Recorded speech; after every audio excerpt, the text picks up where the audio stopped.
Goeiemôre kollega en gemeentelede. Ek wil jou 'n bietjie vertel van die werk wat ons doen hierso by Koram Deo. Jy weet, toe ek 'n predikant geword het, dit was nou hierso in 2000 gewees, toe ek in die gemeentebediening ingegaan vir so die volgende 10 jaar van daar af voordat ek in die akademie ingegaan het vir 'n ruk en nou is ek hierso. Maar in die gemeente het ons nogals die uitdagings beleef dat ons het nie altyd die kapasiteit wat ons nodig het om in die hartseer verhale van mense diepgrondig betrokke te raak nie. Weet jy wat, 'n leraar het net in baie gevalle nie al die tyd tot sy beskikking nie. Dit is ook byna 'n onmoontlike taak om natuurlik om by almal uit te kom. En so het ons in daardie stadium besluit om met Koram Deo saam te span. Op daai stadium was ek nie hierby betrokke nie. Nou vooraf wat ek het om dit wel te doen. En het ons gemeente 'n klompie beraders laat oplei.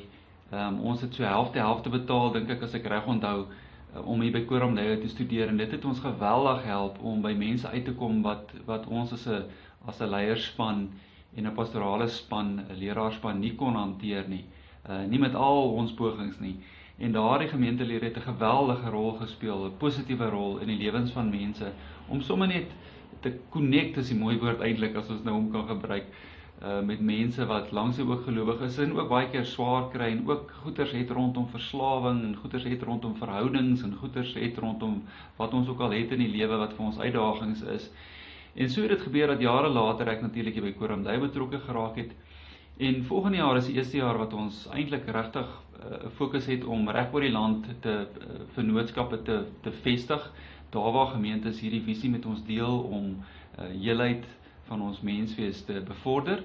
En die enigste manier regtig om dit te doen is om mense vanuit ons geleedere op te lei om saam met ons hierdie groot taak van die Here te vervul. So ek wil jou uitnooi om, as jy hierin belangstel, met jou leier te praat of met jou gemeentelede te praat en na my toe terug te kom hieroor, soos wat ons hierdie saak kan bevorder. So in hierdie 2 jaar program wat ons het, wat ons gebruik om hierdie gemeentelede op te lei, en ook selfs die leraars, want daar is net doodgewoon nie in die fakulteit altyd die tyd om hierdie opleiding te doen nie. Daar is soveel vakke wat ons moet doen, jy sal self weet as jy 'n kollega is. So hierdie 2 jaar program is eintlik 'n intensiewe pastorale en narratiewe terapie opleidingsprogram, waar in die eerste jaar ons baie moeite doen om mense te help verstaan, agter die kap van die wyl te kom van wat 'n narratiewe lewensbeskouing behels, en natuurlik ons verhale, as ons praat van narratief, ons verhale oor God en geloof is deel daarvan. En in die tweede jaar doen ons baie moeite om so 6 fokustemas te hanteer. Enigiets van verslawing tot verhoudings, en trauma natuurlik, wat deel van ons hedendaagse samelewing. En dan daardie program word erken deur Tikkies, Universiteit van Pretoria, waar ek dan self ook 'n klompie jare die geleentheid gehad het om deel van die fakulteit of deel van die praktiese teologie te wees.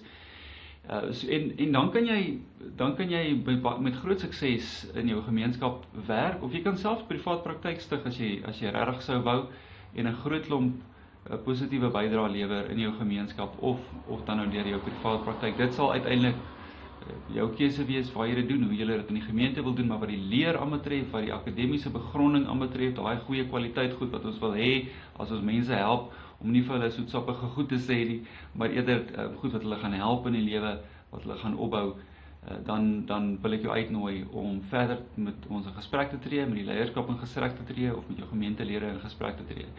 Dit is so wonderlik om met jou te kan praat, en ek bid vir jou groot seën toe vir die werk wat jy het in julle omgewing van die land.